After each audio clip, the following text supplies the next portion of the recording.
Welcome to Wildflower, from Wildflower, Rooted and Reckless, the podcast where writer and storyteller Angela Walker creates space to bloom in the wildest places, sharing stories of grit, grace, and growth.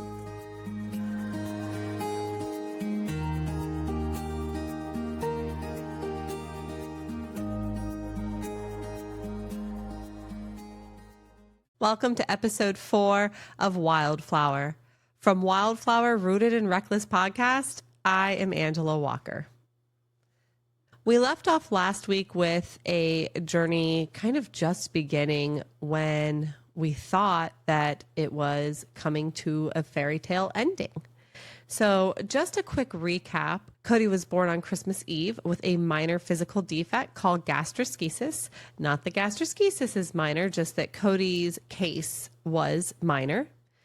The day of surgery, they tucked his intestine back in, sewed up the 3-centimeter hole, made it look like a cute little belly button, and he was making a phenomenal recovery. We were about to come home in record-breaking time, and boom. He came down with a fever from a bacterial infection in his PICC line that resulted in spinal meningitis and significant brain damage. So what was a record-breaking recovery turned into something much different. So here we are. I am moving into the Ronald McDonald House, which I want to make sure I give all the accolades in the world to because they truly are a light in the darkness. Cody is now on antibiotics for something like 20 days, and I am going to the hospital every morning and then every evening returning back to the Ronald McDonald House where I spend the night and just do it all over again the next day. So in that time, Cody is drinking his bottles, he's breastfeeding, I'm able to hold him, spend time with him, read books to him. So if you don't know about the Ronald McDonald House, let me just tell you, just very briefly, they are incredibly welcoming. They run mostly off of donations. We paid just like a few dollars per night to stay there, and we had to do one chore. That was kind of the thing, is if you stayed there, you had to do one chore. And so honestly, doing those chores kind of helped me feel normal. It gave me that little bit of normalcy that sweeping the floor can give you when it seems like your entire world is crashing down around you. They also had like activities that would come in. They had groups that would bring in dinner. So Girl Scout groups and Boy Scout groups and church groups would actually bring in lasagna dinners, things like that. They have kitchens, like multi-kitchens in one big kitchen with huge fridges and freezers so you can actually grocery shop and cook yourself if you'd like. I didn't have to worry about food while I was there. They had baskets of things like muffins and fruits and all kinds of stuff that had been donated or left over from the dinner the night before that we were able to grab for breakfast or make ourselves something for lunch. There's just always something to eat.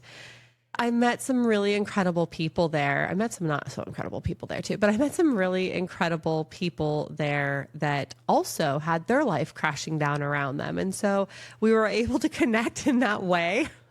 I think sitting here saying it now sounds so weird, but at the time we were all exactly what each other needed. We were sort of going through our own stories, our own journeys. They all look differently, but the common denominator was we were just human beings trying so hard to row our boat and smile. So late at night when we were making artichoke dip in the kitchen and talking about the organ that fell through for a child or the devastating diagnosis of an infant or the strain and struggle that the situation was putting marriages in, it was weirdly still filled with laughter and hope and terrible jokes and crude comments that only we could make and could understand why it was funny. And it was also filled with prayer. I think that honestly, even people who didn't have a relationship with God or didn't believe in God, like in those moments, it didn't matter. I mean, you held hands and you said a prayer anyway. And you may have just got done yelling and cursing at him too. I mean, that happened also. I mean, all the things. It was a very human experience all the way around. The world is still turning. Everybody still has to go to work. Everybody still has to pay their bills. The world is still moving on, and it feels like without you. You're like in this little bubble, and sometimes it feels like a bubble of hell. And you know that everybody has to maintain life. For me, I was also appreciative of the fact that everybody was maintaining life and allowing me to be there and be with my son. It's interesting how people fade away in these moments. And I'm just as guilty of this in some instances. But I think people just don't know what to say. And interestingly enough, when they do say something, it's usually not something that I personally wanted to hear. It was well-meaning for sure. It was always well-meaning, but it probably made them feel better to say it than it did me to hear it. A few people had made comments to me along the lines of like how proud they were of me. I mean, after all, I was still just barely 19 years old. I was a kid myself. And there were just comments about how good I was doing and how I stepped up to take care of my baby, which was kind of mind-blowing because I guess I didn't really think that there was an option otherwise.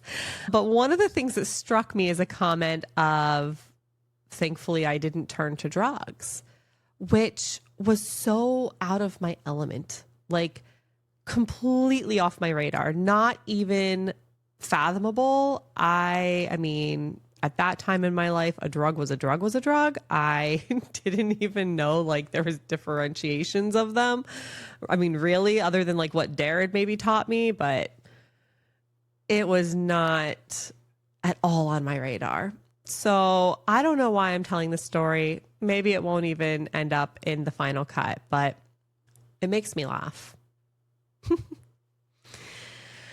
So my mom had ordered herself a laptop, and in the true, incredibly giving, spirited woman she is, she actually had it sent to me at the Ronald McDonald House. One thing about them is they don't have TVs in the rooms. They don't want you there watching TV. They want you at the hospital with your child. That's why they're there. Totally makes sense. There is a common area where people would gather to watch a show or something. So she had the laptop sent to me just so that I could have something to take my mind off things in the evening. I'm sorry, Mom. And I don't know why this whole thing got to ticking in my brain. And it wasn't the first person that said it. And it was like something that wasn't an option suddenly became an option, right? Like maybe I was supposed to be doing drugs. Bear with me. And basically, I took this laptop and I did a little research. I went down a rabbit hole and I tried to figure out why people would do drugs, and especially in these kind of times. And I decided that I was going to do some drugs. I thought that this was going to be a great way to take my mind off of everything, I guess, like ease the pain. I was just looking for something. And so I Googled how to find drugs. And I collected that information. I then tried to use Google Maps to find the particular types of areas that Google had described where I might find drugs. And it's not that Google told me where to find them. I want to be very clear about that. These were just very general, like, how do people get on drugs? Where do people find drugs? Okay. And so from there, I'm pretty smart. I was able to kind of surmise the types of areas downtown and certain streets and things like this that Google returned to me. And then I tried to find those using the maps. And the thing is, the thing is, I'm scared of the dark. Okay. Even here, as I sit at 41 years old, I am actually scared of the dark. You're not going to find me out creeping at night. It's not going to happen. Okay. I don't even know if in emergency I could force myself out into the dark at night. All right. And so back then at 19 years old, I was triple terrified. There was no way I was going to these places to find these people at night. It just wasn't happening. And so I closed my laptop, probably said a prayer, and just probably prayed myself to sleep, to be honest with you. Because if I wasn't praying myself to sleep, I was crying myself to sleep, or both. And so that was the end of that. That was the end of that. We never addressed that again. And in fact, this will be news to many people. But anyway, I digress. So the next day after this, I go to the hospital to spend time with Cody, and I'm holding him in my arms. He's sleeping. And suddenly his eyes shoot open. His back arches. His eyes cross. And he convulses. Immediately, I'm screaming for the nurse. Nurse, I'm screaming for the nurse. She comes over. At this point, he stopped. And I'm like, I think he just had a seizure. He just had a seizure. And I explained to her what happened. And she says to me, oh, it's probably sleep apnea. That's really normal. Well, no. Okay. It's not normal. That is not normal. I don't actually care if it happens often. It's not normal. I ask her to make a note of it. And she makes a note that he had an episode of sleep apnea. And I'm not having it. I know in my heart of hearts, everything in my mommy gut is telling me this is not okay. This was a seizure. This needs to be addressed. She wasn't going to participate with me. This was one thing that I will say that I struggled with, I think, in being so young, is that I wasn't taken seriously often. It was almost as if I was just an idiot, like a dumb 19-year-old kid. It was very difficult for me. This is not for everybody. There were definitely some people who were not like that, who were not judgmental in that way, and that were, that were open and listening and communicating well with me. And I mean, I was serious about this. I had medical journals, I had dictionaries, I was learning everything, the jargon. I wouldn't know sometimes what they said to me. I'd have to remember words, and I'd go back and research them to see what it meant and things like that, so that I could keep up to speed with what was happening. Because again, this was a rocky road part of life in an otherwise vanilla timeline. I had to learn what I was walking through. I had to learn this new world, basically, this new language, if you will, so that I could keep up and have these communications and be taken seriously. But this particular person was not, she didn't care. She was very callous, very jaded, and I get it. That's a rough place to be day in and day out. Not everybody makes it out of that hospital, and it's a crushing, it can be a crushing place. So I packed a duffel bag and I came to the hospital, and I camped out in the hospital. I did. I stayed in the family waiting room. I slept on my duffel bag, all kinds of places. I spoke to everyone. I didn't care if you were emptying a trash bag. I didn't care if you were welcoming like, hey, you can't stay here kind of a thing. Then I would just migrate somewhere new. I spoke to nurses. I spoke to, if you were wearing a white coat, we were going to have a conversation. I hung out by elevators, and I just kept telling the story. I kept saying, my baby had a seizure, and the nurse is saying it's sleep apnea. And most of the time they would say they're not the physician assigned to my child, basically, and to tell the nurse and to talk to the doctor that was assigned to my child. So this went on for a couple of days. And finally, I found someone who would listen to me. She was a doctor. She ordered the right tests, and she stepped in a different type of way. She helped move things along. I have no idea what her name was. I have no idea what her specialty was. I just know that she was kind of like the saving grace, like the saving grace sent from God. She helped me immensely. She got everything moving. This all kind of culminated into this moment where they called us into this meeting room. There was the whole team of doctors there. They informed us that the EEG had come back, that there was abnormal brain waves, and that Cody had epilepsy. Additionally, they went over his MRI with us. They showed us kind of layer by layer his brain and the damage to it. They explained that because he was an infant, his damaged portions of his brain had been reabsorbed by the body.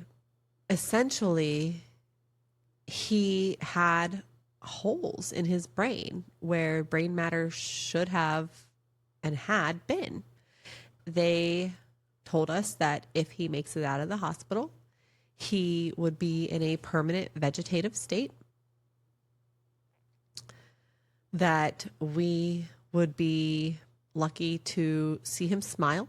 And if he did, it would be a result of an involuntary reflux, such as passing gas.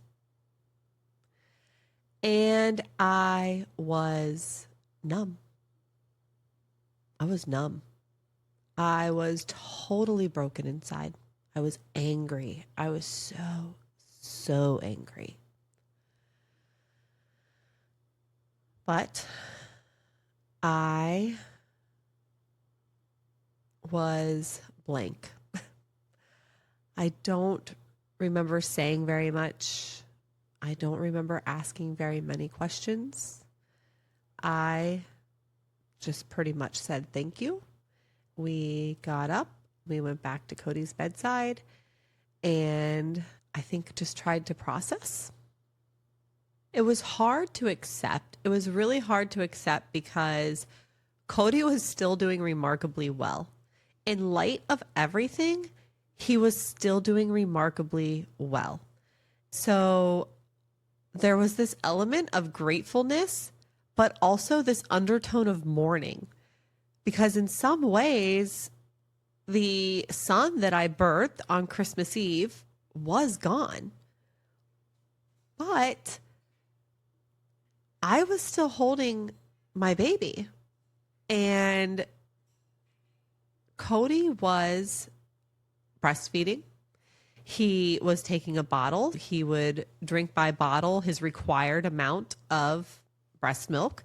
Remember, I did all that pumping. And then he would breastfeed until full. In so many ways, he was like any other newborn baby. I don't really know that I had an idea of what this would look like. I think at that point, honestly, I was kind of checked out. I even, fight or flight. I think I was in fight and flight. Fight, freeze, flight, all of it. I was doing all the Fs right then and there. And then a social worker walked in.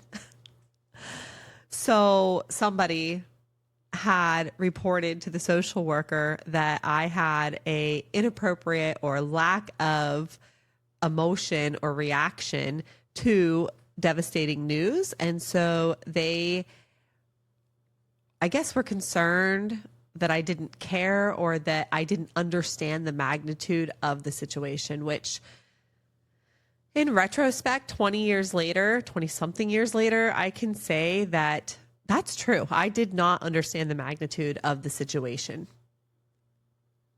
Thankfully. But I didn't need the social worker. I didn't react. And that's what I explained to the social worker as well. What did you want me to do? What would you have had me do? You want me to scream and cry, to throw myself on the ground, cuss everybody out, ask them how they could let this happen? Because all of that was going on in my mind. But the thing is, how is that going to help my son? How is that going to help my child? How is that going to help his caregivers care for him? How is that not going to ruin the relationships between myself and his doctors, nurses, and caregivers? How is that helpful at all? There was absolutely nothing anybody could do about it. Throwing a tantrum like a 2-year-old wasn't going to solve anything, wasn't going to fix anything. Being with my child, breastfeeding my son, counting down the days till we could bring him home. That's what it was about. The other side of this is that they, at some point, had recommended a feeding tube for Cody. And I declined. I declined for a couple of reasons. I declined because, well, he got an infection. I wasn't super trusting of these people at this point. And because he didn't need it. He was taking his required feedings and also breastfeeding. I did not see any reason. Theirs was, what if he stops eating? Then we'll cross that bridge when we get there, but we're not there right now. And so I did. I refused a feeding tube for him. And I guess I made somebody upset about it. And so that was a part of it as well. At that point, I had made some friends, thankfully, and I had made some doctor friends, some nurse friends, and I went to them and I said, I want out of here. We need out of here. We need out of here. This is crazy. Yes, I'm 19 years old. Yes, this is a lot. Things have changed drastically in my life over the last month, but I am blessed in that I have an incredible support system and I'm not afraid. I've got God. God is bigger than all of this. Like I'm not afraid.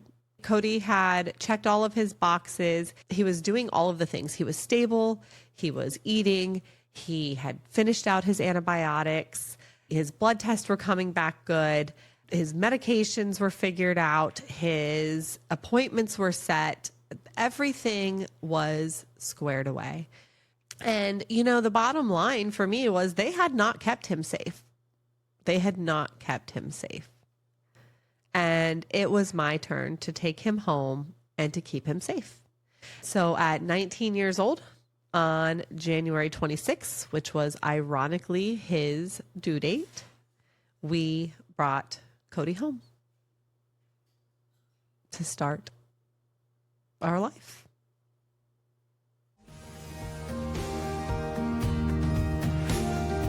You've been listening to a Wildflower Rooted and Reckless podcast production with Angela Walker. Catch Wildflower drops on Tuesdays, Rooted on Wednesdays, and Reckless on Thursdays. Subscribe wherever you listen. Stay wild, stay rooted, stay reckless.